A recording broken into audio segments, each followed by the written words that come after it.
أعوذ بالله من الشيطان الرجيم بسم الله الرحمن الرحيم الحمد لله والصلاة على أهلها أما بعد فالسلام عليكم ورحمة الله وبركاته بسم الله الرحمن الرحيم لا حول ولا قوة إلا بالله العلي العظيم حسبنا الله ونعم الوكيل نعم المولى ونعم النصير ثم الصلاة والسلام على أشرف الأنبياء والمرسلين سيدنا الممجد بشيرنا المصدق نذيرنا المؤيد المصطفى الأمجد والمحمود الأحمد الذي سمي في السماء بأحمد وفي الأرض بأبي القاسم محمد وعلى آل بيته الطيبين الطاهرين المعصومين الذين أذهب الله عنهم الرجس وطهرهم تطهيرا واللعنة الدائمة على أعداء الله أجمعين من الآن إلى قيام يوم الدين أما بعد فقد قال الله العظيم في كتابه الكريم وهو أصدق القائلين وقوله الحق بسم الله الرحمن الرحيم شهر رمضان الذي أنزل فيه القرآن هدى للناس وبينات من الهدى والفرقان آمنا بالله صدق الله العلي العظيم وصدق رسوله الكريم ونحن على ذلك من الشاهدين رب اشرح لي صدري ويسر لي أمري واحلل عقدة من لساني يفقه قولي صلوا على محمد وآل محمد اللهم صل على محمد وآل محمد. Chers frères et sœurs, nous sommes tous censés savoir que nous sommes en train de passer les journées bénies du mois béni de Ramadan. Et ensemble aujourd'hui, nous allons essayer de comprendre ce que doit représenter le mois béni de Ramadan pour chacun d'entre nous. Tout d'abord, je dirais, il est suffisant pour comprendre les vertus du mois béni de Ramadan qu'Allah subhanahu wa ta'ala a jugé utile de parler de ce mois béni de Ramadan dans son livre, dans le Saint-Coran, et surtout, il a mentionné le nom du mois béni de Ramadan dans le Saint-Coran. Et nous savons tous que c'est un verset qui fait partie du Saint-Coran. Il se situe dans le chapitre 2 du Saint-Coran, Surat al-Baqarah, le chapitre 2 du Saint-Coran, verset 185. Allah subhanahu wa ta'ala dit Bismillahir Rahmanir Rahim Shahru Ramadan alladhi unzila fihi al-Qur'an.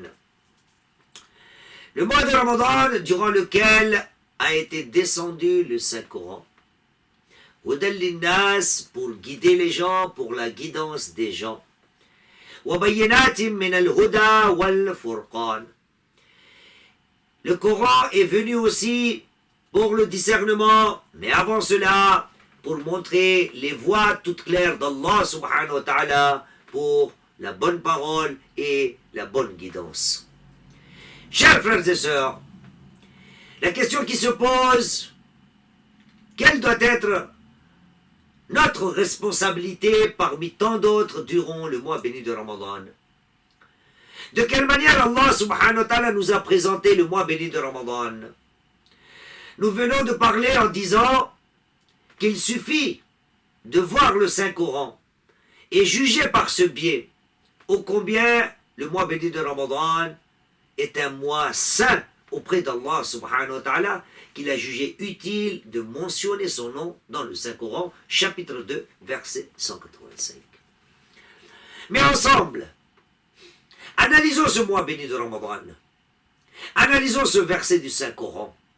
Nous pouvons rendre compte d'une chose, au moins une chose, que si nous analysons le mois béni de Ramadan, la manière dont Allah subhanahu wa ta'ala nous a présenté le mois béni de Ramadan, nous pouvons nous rendre compte qu'Allah subhanahu wa ta'ala a fait de telle sorte qu'il a mis dans le même verset les choses qui étaient en corrélation avec le mois béni de Ramadan. Et là, dans ce verset, nous pouvons comprendre qu'Allah subhanahu wa ta'ala est en train de nous dire qu'il y a une relation entre le mois béni de Ramadan et quoi? Le Saint-Coran. Shahru Ramadan alladhi unzila fi al-Qur'an. C'est-à-dire, j'arrive déjà à un point très crucial. Allah subhanahu wa ta'ala est peut-être en train de me dire, ô toi musulman, sache une chose. Le mois béni de Ramadan ne peut se passer du Saint-Coran. C'est un couple. Le mois béni de Ramadan va de pair avec le Saint-Coran. Le Saint-Coran va de pair avec le mois béni de Ramadan. Mais est-ce que le Saint-Coran est réservé au mois béni de Ramadan? La réponse est bien sûr non. Mais quand il s'agit du mois béni de Ramadan, la réponse est toute claire. On ne peut pas séparer le mois béni de Ramadan du Saint-Coran.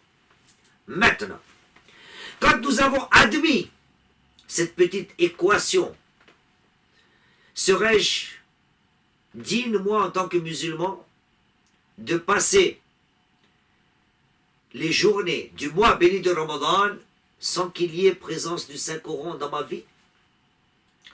Voyez-vous, la lecture du Saint-Coran, il ne s'agit pas seulement de lire le Saint-Coran. Nous savons très bien qu'Allah subhanahu wa ta'ala nous a donné d'autres ordres, d'autres responsabilités vis-à-vis du Saint-Coran. Mais moi, aujourd'hui, je voudrais parler seulement du fait qu'en tant que musulman, en tant que celui qui passe le mois béni de Ramadan, me suis-je demandé la question en disant quel doit être le rôle du Saint-Coran dans ma vie? Vous savez, ça fait des années que je prêche et je fais des discours. Il fut un temps, avant quelques années, quand j'ai parlé du Saint-Coran, de la lecture du Saint-Coran, et une personne dans l'assemblée m'a dit, en disant, Cheikh, vous savez, moi ça fait 5 ans, presque 6 ans, j'ai pas touché le Saint-Coran. Le musulman qui ne touche pas le Saint-Coran pendant des années et des années, qu'allons-nous dire au prophète? Qu'allons-nous dire? Ce prophète qui auprès d'Allah subhanahu wa ta'ala va dire Bismillahirrahmanirrahim dans Surah Furqan, le chapitre 25 du Saint-Coran, verset 30, il dit Bismillahirrahmanirrahim wa qala ar-rasul ya Rabb inna qawmi ittakhadhu hadha al-Qur'ana mahjura. Oh mon Seigneur, mon peuple a laissé ce Coran comme une chose délaissée. Le prophète ne parle pas des gens étrangers. Il ne parlera pas des gens étrangers. Il parle de sa ummah. Il parle de ses disciples. Il parle de ses partisans. Inna qawmi. Il parle de sa communauté. Le prophète va se plaindre auprès d'Allah subhanahu wa ta'ala. À propos de quoi? À propos du Saint-Coran. Tout cela, nous le savons. Moi, le but de ce discours est tout simple. Réveillons-nous. Le Saint-Coran doit être une partie intégrante du mois béni de Ramadan de ma vie. Tous les jours. Tous les jours. Le Coran était là, Allah subhanahu wa ta'ala a dit, guidance pour les gens. Et dans un autre verset, Allah subhanahu wa ta'ala en parle aussi. Il dit dans le chapitre 17 du Saint-Coran, Surah Bani Israël, verset 9, il dit Bismillahirrahmanirrahim, Inna hadha al-Qur'an yahdi lillati hiya aqwam. Certes, en vérité, ce Coran est celui qui guide les gens vers une route ou un chemin le plus droit possible. Le Coran est venu pour nous. Comment pourrais-je dissocier le Saint-Coran du mois béni de Ramadan? Allez voir les télévisions du monde entier. Tous les programmes, surtout pendant ce temps de confinement. Vous allez voir. Tout le monde se soucie de manière à faire passer le Saint-Coran à la radio, à la télé, sur YouTube, sur les téléphones, sur divers programmes variés. Partout le Saint-Coran sera existant. Moi, la question que je pose, la responsabilité du Saint-Coran est-elle seulement pour celui qui prépare les programmes? Est-il seulement pour le scénariste Le Saint-Coran est-il une responsabilité pour seulement ceux qui prêchent? Toi, en tant que musulman, anonyme, lambda dirais-je, toi tu n'as aucune responsabilité vis-à-vis du Saint-Coran? Vas-tu l'ouvrir au moins le Saint-Coran? Te rends-tu compte qu'Allah subhanahu wa ta'ala, pour nous présenter le mois béni de Ramadan, il nous le présente avec le Saint-Coran. Et donc comment un musulman pourrait passer le mois béni de Ramadan sans qu'il y ait le Saint-Coran dans sa vie? Oui, bien sûr. Nous avons des excuses. Nous avons beaucoup d'excuses. Pourquoi? Pour ne pas lire le Saint-Coran. Ajib. Voyez-vous, de nos jours, le prophète, non seulement, il va se prendre auprès d'Allah subhanahu wa ta'ala le jour du jugement, mais en même temps, quelle est notre position avec le Saint-Coran?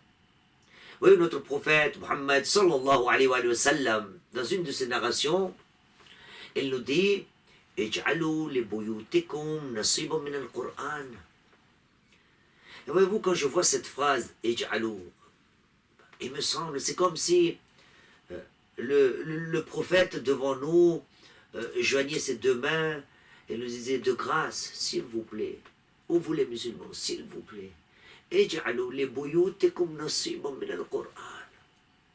De grâce, s'il vous plaît, gardez une petite place, nasib, une petite place dans vos maisons pour le Saint-Coran. Chers frères, quand le prophète nous demande la petite place, ou la petite partie, ou le petit part du Saint-Coran dans la maison, est-il en train de parler du Saint-Coran que nous avons, celui qui est sur le congélateur, celui qui est aussi sur la fenêtre, celui qui est aussi sur l'armoire, celui qui est aussi de l'autre côté, je dirais, Ya Rasulallah, vous nous avez demandé de garder une petite partie ou un petit part du Saint-Coran. Moi, j'en ai des Saint-Coran à gogo dans la maison. Nous parle-t-il de garder le Saint-Coran? Non, cher frère. Il nous demande quoi? Il nous demande la lecture du Saint-Coran. La lecture du Saint-Coran. Pourquoi?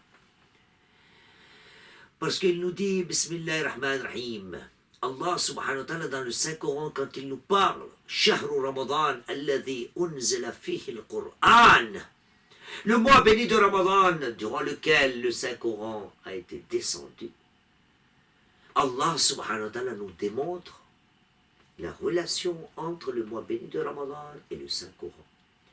Mais notre prophète nous donne une autre relation, c'est celle du Saint-Coran et de nos maisons. Tout d'abord, il nous a dit Ij'alou li buyutakum nasiban min al-Qur'an. Et c'est pas la place du Saint-Coran. C'est pas l'endroit où nous avons exposé le Saint-Coran. Par exemple, à l'entrée de la maison, dans un tiroir, sur l'armoire, dans nos bibliothèques. Non. Quand il s'agit du Saint-Coran en relation avec la maison, il nous dit Nawwiru buyutakum bitilawati al-Qur'an. Pour vous les gens, donnez de la lumière à vos maisons, à vos résidences. Avec quoi? Avec la lecture du Saint-Coran.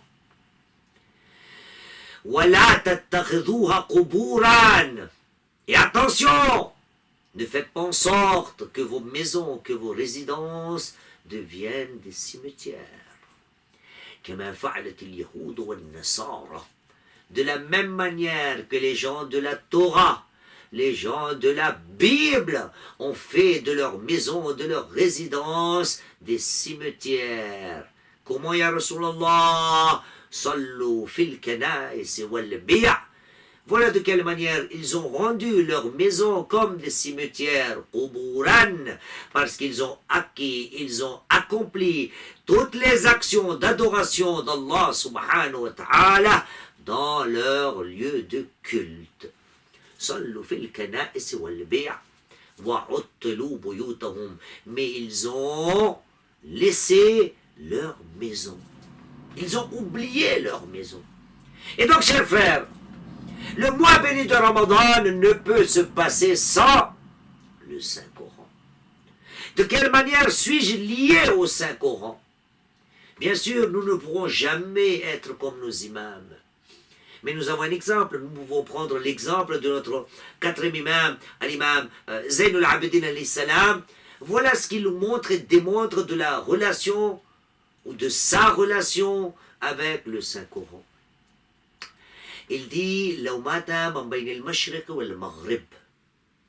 Si tout le monde meurt entre l'Orient et l'Occident, si tout le monde meurt entre l'endroit où le soleil se lève et l'endroit où le soleil se couche, لو مات من بين المشرق, si tout le monde meurt entre l'endroit où le soleil se lève والمغرب لما استوحشت. Moi, Ali ibn al-Hussein, moi, Sayyid al-Sajidin, moi, Zayn al-Abidin, je ne me ferai pas de soucis. Je n'aurai pas peur de ma solitude. لما استوحشت. Pourquoi, ya ibn Rasulillah? بعد أن يكون القرآن معي. Je n'aurai pas peur, le quatrième imam dit. Pourquoi? Parce que si j'ai le Saint-Coran avec moi, je ne me sentirai pas seul. Voyez-vous, c'est cette relation avec le Saint-Coran. Et Allah subhanahu wa ta'ala nous parle du Saint-Coran avec le mois béni de Ramadan. Il nous parle du mois béni de Ramadan avec le Saint-Coran. Donc il y a une relation. À nous de garder, de rendre vivante cette relation. Le mois béni de Ramadan et le Saint-Coran. Et comme je l'ai dit, de quelle manière devons-nous avoir une relation avec le Saint-Coran? Nous ne pouvons pas être comme le quatrième imam. Mais, on nous donne l'exemple, on nous explique. Comment pourrais-je passer ma vie sans le Saint-Coran? Et encore plus, surtout quand il s'agit du mois béni de Ramadan. Le prophète Muhammad sallallahu alayhi wa sallam nous a dit إن الذي ليس في جوفه شيء من القرآن كالبيت الخرب. Celui qui n'a rien du Saint-Coran dans sa bouche, celui qui n'a rien du Saint-Coran dans sa bouche, كالبيت الخرب, c'est comme une maison en état de ruine, qui n'a rien. C'est une maison qui n'est pas habitable. Ce n'est pas vivable. Un musulman ne peut pas vivre sans le Saint-Coran. Le prophète a dit, إِنَّ الَّذِي لَيْسَ فِي جَوْفِهِ شَيْئًا مِنَ الْقُرْآنِ. Et donc, chers frères, il est de notre devoir de se lier, de se rallier au Saint-Coran. Mais fort malheureusement, il y a des gens qui ne savent pas lire le Saint-Coran et qui ont des excuses valables. Pourquoi? Parce qu'ils ne savent pas lire le Saint-Coran. Et donc, est-ce que la responsabilité vis-à-vis du Saint-Coran s'arrête là? Non, chers frères. Cette excuse-là n'est pas valable. Pourquoi? Parce que le prophète Muhammad sallallahu alayhi wa sallam nous a dit, et son petit-fils, le sixième imam, l'imam Ja'far al-Sadiq alayhi salam nous a dit, ينبغي للمؤمن أن لا يموت حتى يتعلم القرآن أو يكون في تعلمه. ينبغي للمؤمن أن لا يموت. Le croyant ne doit pas mourir. Ya ibn Rasulillah, est-ce que nous détenons la clé de la mort? ينبغي للمؤمن. Il n'est pas digne pour un croyant de mourir. Avant quoi?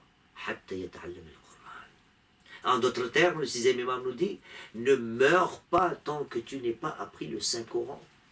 ينبغي للمؤمن أن لا يموت حتى يتعلم القرآن. Et si cela n'est pas possible, أو يكون في تعلمه, ou bien il ne doit pas mourir, mais il va mourir en étant étudiant du Saint-Coran, en étudiant le Saint-Coran durant sa vie. Donc, c'est un processus. L'excuse n'est pas valable. Ce n'est pas parce que j'ai 30 ans, 40 ans, 50 ans, 60, 70 et plus que je ne dois pas me soucier. Non. Le sixième imam me dit, je n'ai pas le droit de mourir tant que je n'ai pas appris le Saint-Coran. Bien. Moi, je dis une chose, ô toi musulman, si tu n'as pas eu la chance d'apprendre le Saint-Coran, d'acquérir le savoir du Saint-Coran, fais une chose au moins. Si toi, tu n'as pas pu te lier au Saint-Coran, fais-le pour tes enfants, fais-le pour ta progéniture, fais-le pour ta communauté, fais-le pour ton entourage. Le prophète Mohammed sallallahu alayhi wa sallam nous dit Man allama waladan lahu al-Qur'an, celui qui apprend à son enfant le Coran, qalladahu Allahu qiladatan yu'jibu biha al-awwaluna wal-akhiruna yawm al-qiyamah. Et voyez-vous, celui qui apprend le Saint-Coran à son enfant, le prophète n'a jamais dit c'est à lui de l'apprendre. D'où, nous, dans notre exemple, on est en train de parler de celui qui lui-même ne le sait pas. Mais nous avons les moyens. Envoyer nos enfants apprendre avec quelqu'un d'autre. Si moi je ne peux pas l'apprendre, je peux, dans ma maison. J'essaie d'apprendre avec mon papa, avec mon grand-père, avec mon voisin. Peut-être, le temps est venu, avec mon fils qui, lui, connaît le Coran, et moi, je ne le sais pas. Avec ma maman, avec ma belle-mère, avec ma belle-fille, et ainsi de suite. Mais si j'arrive pas à le faire, le prophète nous dit, celui qui enseigne le Saint-Coran ou qui donne l'instruction ou l'éducation du Saint-Coran à son enfant, Allah subhanahu wa ta'ala, le jour du jugement, va lui donner al-qilada, c'est-à-dire un pendentif autour du cou. Et quand il va le mettre, les gens, les premiers et les derniers, vont être envieux de ce collier. Et tout se saura en disant, si la question se pose, mais qui sont-ils ces gens-là? Réponse, ce sont les gens qui ont enseigné le Saint-Coran à leurs enfants. Chers frères, le mois béni de Ramadan ne peut pas se passer du Saint-Coran. Le Saint-Coran, il y a beaucoup de responsabilités. Moi, je ne parle que la responsabilité la plus petite. La plus petite. C'est quoi? La lecture du Saint-Coran. Sinon, il y a d'autres responsabilités que je ne mentionne pas dans mon discours aujourd'hui. Par exemple, quand Allah subhanahu wa ta'ala dit Bismillahirrahmanirrahim dans le chapitre 47, verset 24, il dit Bismillahirrahmanirrahim, Afala yatadabbaruna al-Qur'ana am ala qulubin aqfaluha. Les gens ne méditent-ils pas sur le Saint-Coran ou ont-ils des cadenas dans leur cœur? La méditation du Saint-Coran. N'ai-je pas d'autre langage? Suis-je obligé de méditer sur le Saint-Coran qu'avec la langue arabe? Si je maîtrise le français, je lis la traduction, j'essaie de réfléchir. Si je maîtrise l'anglais, je lis la traduction et j'essaie de réfléchir. Si je maîtrise d'autres langues de mon pays natal, j'essaie de comprendre. Mais ça, ce sont des responsabilités qui sont un peu trop hautes. Et attention, si le Saint-Coran a été révélé ou descendu sur le Saint-Prophète, Allah subhanahu wa ta'ala ne s'arrête pas là. Il nous dit dans le chapitre 38, verset 29, il parle du Saint-Coran. Il dit Bismillahirrahmanirrahim, Kitabun anzalnahu ilayka mubarak. Ce livre est un livre bénéfique, rempli de bénédictions. Nous l'avons fait descendre sur toi ou vers toi. Anzalnahu ilayk. Et voyez-vous, la tournure change. Tout de suite après, Allah subhanahu wa ta'ala dit les yadabbaru ayat, pour que les gens méditent sur le verset. Allah dit, j'ai fait descendre le Saint-Coran sur le prophète, mais c'est le devoir des autres gens de penser, d'utiliser le Saint-Coran. Donc, le Saint-Coran ne parle pas seulement de la lecture. Le Saint-Coran va très loin. Mais nous, à notre niveau simple, je vais utiliser un mot pour un petit peu mettre l'ambiance, niveau maternel, quoi. le plus bas niveau, c'est quoi? C'est au moins la lecture du Saint-Coran. Et il y a encore mieux. Il y a encore un niveau encore mieux, c'est-à-dire plus bas que maternelle. Je ne sais pas comment on appelle ça, peut-être la crèche. Ça aussi, ça existe. Pour le mois béni de Ramadan. Voyez-vous, Allah subhanahu wa ta'ala, dans le Saint-Coran, il dit Bismillahirrahmanirrahim, chapitre 7, verset 204, il dit Bismillahirrahmanirrahim, wa idha quri'a al-Qur'anu fastami'u lahu wa ansitu la'allakum turhamun. Quand la lecture du Saint-Coran est faite, écoutez-la, la lecture, soigneusement, attentivement.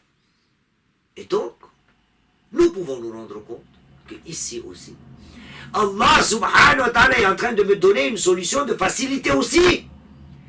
Si je ne suis pas capable de méditer sur le Saint-Coran, je ne suis pas capable de lire le Saint-Coran, je ne suis pas capable de apprendre le Saint-Coran. Et donc la moindre des choses, si Allah subhanahu wa ta'ala dit wa idha quri'a al-Qur'an, quand le Saint-Coran est lu, écoutez-le attentivement. Voilà un niveau pas maternel, mais plus bas encore, la crèche, là où il n'y a rien à faire. Au moins cela, pendant le mois béni de Ramadan, que je donne accès au Saint-Coran. À quoi? À mes oreilles. L'écoute du Saint-Coran.